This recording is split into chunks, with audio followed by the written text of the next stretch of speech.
प्रिय आत्मन सदगुरुदेव शिव कुमार शास्त्री जी महाराज की जय। आज मुनि समाज अमृतवाणी को मु स्वागत जनाऊँगी।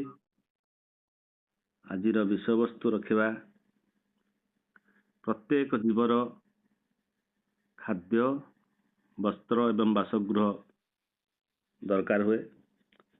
तेणु मुनि समाज नियम अनुसार आमर से आवश्यकता केते दूर अच्छी आ कौन अच्छी कौटा ठीक कौटा बेठिक निमाय मुनि को पचारि बुझा। निमाय मुनि आज्ञा जय जी। जय जी। आपण प्रश्न तो शुणिले टिके से विषय आमको खाद्य वस्त्र बासगृह रोटी कपड़ा और मकान से विषय आमको टिके विस्तार भाव में आलोकपात करंतु। वास्तव रे मनुष्य होची संसार श्रेष्ठ प्राणी। तार तीनोटी मौलिक जिनिस आवश्यक। तेणु से तीनोटी होची कौन ना खाद्य वस्त्र बासगृह। ये तीनोटी की से आवश्यक करिथाए। ता व्यतीत आवरी मध्य किछ आवश्यक होता है, किंतु ये तीन गुरुत्वपूर्ण बेसी। से आमे बासगृह कथा गृहस्थ आश्रम आलोचना करछे। जे संसार रही परिवार रही आमे योग साधना सठिक भाव करि परिबा। गृहहीन साधु भिकारी से वास्तव में योग अधिकारी नुहति। आज आम से विषय आलोचना न करी खाद्य उपरे आलोचना करिबा। समय हेले वस्त्र उपरे आलोचना करिबा। आमर खाद्य होची तीनोटी कौन ना अन्न जल पवन। आमे आम पाई खाद्य जेतिकी गुरुत्वपूर्ण नुहे ताठारु अधिक गुरुत्वपूर्ण होची पवन पानी। पानी पानी थारु आउरी गुरुत्वपूर्ण होची पवन।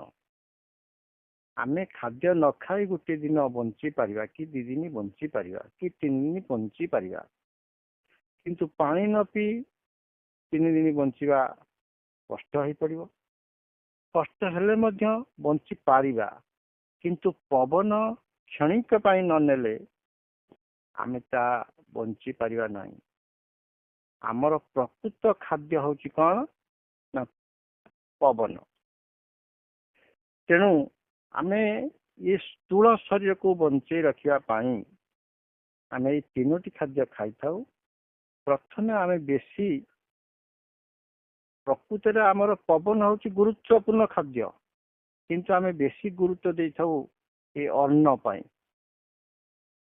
खाद्य पाई आमे बेसी गुरुत्वपूर्ण दे थाउ। जहार जेउ प्रकार खाद्य हो, जहार नाम खाद्य तार अर्थ होची खाइबार योग्य। जेमती दातव्य होची दबार योग्य, सेमती खाद्य होची खाइबार योग्य। कहा कौन खाइबा योग्य आमे जानिबा दरकार।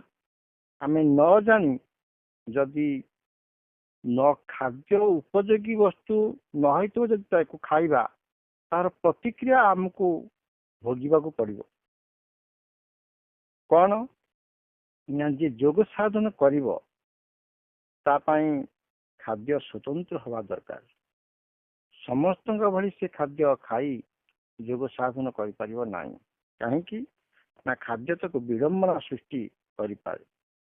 जे योग साधन करिबो से केबे बासी खाद्य खाइबो नाही, पिता खाद्य खाइबो नाही, खट्टा खाइबो नाही, लंका खाद्य खाइबो नाही। आमे लंका खाइबनी माने आमे अत्यधिक राग ये खाद्य आमे खाइबा नाही। साधारण मनुष्य ଯେତେ ଲୁଣ ଖାଆନ୍ତି ସେତେ ଯୋଗୀ ଲୁଣ ଖାଇବାକୁ ପସନ୍ଦ କରେ ନା। ତେଣୁ ଏଥିରୁ ପ୍ରମାଣ ମିଳୁଛି ଯେ ଯେଉଁ ଖାଦ୍ୟ ସାଧାରଣ ମଣିଷ ଖାଇପାରିବ ଯୋଗୀ ସେ ଖାଦ୍ୟ ପସନ୍ଦ କରିପାରିବ ନାହିଁ। ଆଜି ଘରେ ଘରେ କାଲି ତା ଘରେ ଭୋଜନ ଯୋଗୀ ପକ୍ଷରେ ଉପଯୁକ୍ତ ନୁହେଁ। ଯୋଗୀ ପାଇଁ ଭୋଜନ ନିଜ ସ୍ତ୍ରୀ ହାତରୁ ବା ନିଜେ ହାତ ରନ୍ଧା ବା ନିଜ ଘରର ଭୋଜନ ଆବଶ୍ୟକ। ଦ୍ୱିତୀୟ କଥା ହେଲା ନିଜର ଉପାର୍ଜନରେ ଭୋଜନ କରି ଯୋଗୀ ଖାଇଲେ ସେ ଶୀଘ୍ର ସିଦ୍ଧି ପ୍ରାପ୍ତ ହବ। ଆଉ ଭିକ ମାଗି ପରିଶ୍ରମ ନ କରି ଧୃତତାରେ ସେ ଭୋଜନ କଲେ ସେ ଘରେ ନିଜେ ଠିକ କରିଥିବା ଗୋଟିଏ ସ୍ୱତନ୍ତ୍ର କୋଠରୀ ଦରକାର। ତେଣୁ ଉପାର୍ଜନ ଖାଦ୍ୟ ନ ଖାଇ ଯୋଗୀ କେବେ ହୋଇପାରିବ ନାହିଁ। ସେ ଘରେ ଯୋଗ ଘର କରିଛି, ଉପଯୁକ୍ତ ଘର କରିଛି ସାଧନ କରିବା ପାଇଁ, କିନ୍ତୁ ଖାଦ୍ୟ ସେ ବୁଲି ମାଗି ମୁଗି ଖାଉଛି।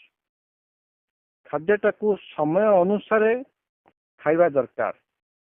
କାହିଁକି ଆମେ ସାଧନ କରିବା ଖାଦ୍ୟର 6 ଘଣ୍ଟା ପରେ ଆମେ ଯୋଗ ସାଧନ କରିପାରିବା।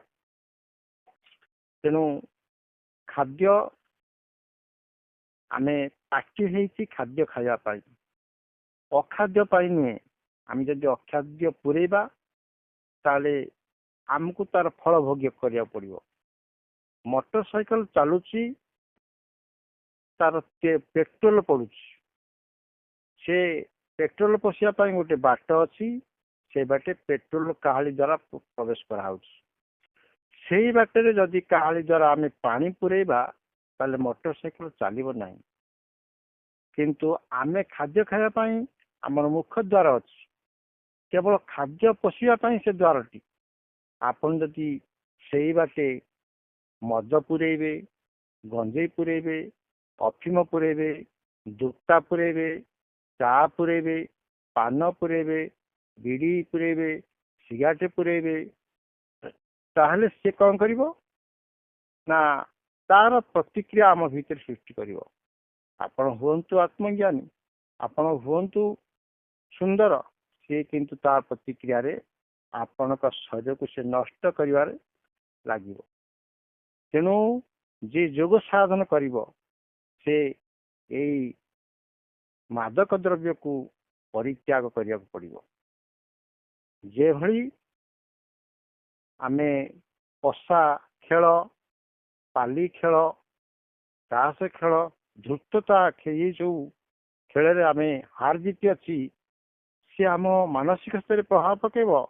କିନ୍ତୁ ଏଇଭଳି ଯୋଉ ଖାଦ୍ୟ ଖାଇଲେ ବାସି, ପିତା, ଖଟା, ଲଙ୍କା, ଲୁଣିଆ, ଏଇ ଖାଦ୍ୟ ଖାଇଲେ, ଦୁକ୍ତା, ମାଦକ ଦ୍ରବ୍ୟ ଆଦି ଖାଦ୍ୟ ଖାଇଲେ ସେ ଆମ ଶରୀର ଉପରେ ପ୍ରଭାବ ପକେଇବ। ଯାହାକି ଆମେ କହିବା ଆମେ ପ୍ରତ୍ୟେକ ଦିନ ଯୋଗ କରୁଛେ, ଆମେ କାହିଁକି ନିରୋଗ ହେଇପାରୁନେ, ଆମେ କାହିଁକି ଦୁର୍ବଳ ହେଇଯାଉଛେ, ଆମ ଦେହରେ କାହିଁକି ରୋଗ ପ୍ରବେଶ କରୁଛି, ଏ ବାବଦରେ ଅନେକ ପ୍ରଶ୍ନ ଆସିବ। କିନ୍ତୁ ଆମେ ତାକୁ ଭଲ ଭାବରେ ଜାଣି କଣ ଖାଦ୍ୟ ଖାଇବା, କେତେବେଳେ ଖାଇବା ଆମେ ଚୟନ କରିବା। ଆମେ କେତେବେଳେ ଆମେ ଖାଉଛେ କାହିଁକି ଆଗେ ଜାଣିବା ଦରକାର। ଖାଦ୍ୟ ଆମେ କାହିଁକି ଖାଉଛେ? ଖାଦ୍ୟ ଯେତେବେଳେ ଆମକୁ ଭୋକ କରୁଛି ଆମେ ସେତେବେଳେ ଖାଦ୍ୟ ଖାଇବା ଉଚିତ ଏବଂ ଖାଉଛେ ମଧ୍ୟ। ଆମେ କାହିଁକି ଆମକୁ ଭୋକ କରୁଛି ତାର କାରଣ ଅଛି। ଆମ ଶରୀରରେ 2ଟି କାର୍ଯ୍ୟ ଖାଦ୍ୟ ଦ୍ୱାରା ହୁଏ। କଣ ହୁଏ? ଗୋଟିଏ କାର୍ଯ୍ୟ ହୁଏ ଖାଦ୍ୟରେ ଆମ ଶରୀରର କୋଷ 3ଟି ଉପାଦାନରେ ଗଢା ହୁଏ। ଗୋଟିଏ ଖାଦ୍ୟ, ଆଉ ଗୋଟିଏ ପାଣି, ଗୋଟିଏ ପବନ। ତେଣୁ ଯେତେବେଳେ କୋଷ ତିଆରି କରିବା ପାଇଁ ଆବଶ୍ୟକ ପଡେ ସେତେବେଳେ ଆମକୁ ଭୋକ ଲାଗେ ଏବଂ ଆମେ ଖାଦ୍ୟ ଖାଇଥାଉ। ଆଉ କେତେବେଳେ ଭୋକ ଲାଗେ ନା ଆମ ଶରୀରରେ ଯେତେକ ଯନ୍ତ୍ର ଅଛି, ପାକସ୍ଥଳୀ କୁହନ୍ତୁ, ହୃତ୍ପିଣ୍ଡ କୁହନ୍ତୁ, ଫୁସଫୁସ କୁହନ୍ତୁ, ଅଗ୍ନାଶୟ କୁହନ୍ତୁ, ଯେତେ ଯନ୍ତ୍ର ସବୁ ଅଛି ସେ ଯନ୍ତ୍ର ଗୁଡାକ ଚାଳନରେ ଆମ ଶରୀର ଚଳାୟମାନ ହଉଛି। ସେ ଯନ୍ତ୍ର ଗୁଡିକ ଚାଳୁଛି କେମିତି ନା ଚାଲିବା ପାଇଁ କିଛି ତାପ କିଲୋ କ୍ୟାଲୋରୀ ତାପମାତ୍ରା ଦରକାର। ଆମେ କୋଉଠୁ ପାଉଛେ? ନା ଖାଦ୍ୟରୁ ପାଉଛେ।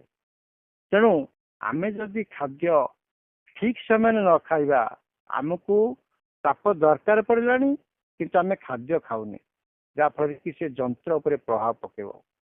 ସେ ଯନ୍ତ୍ର ଖରାପ ହବ। ଆମେ କହିବା ଆମେ ଯୋଗ କରୁଛେ, ଆମେ କାହିଁ ସୁସ୍ଥ ହେଇପାରୁନି।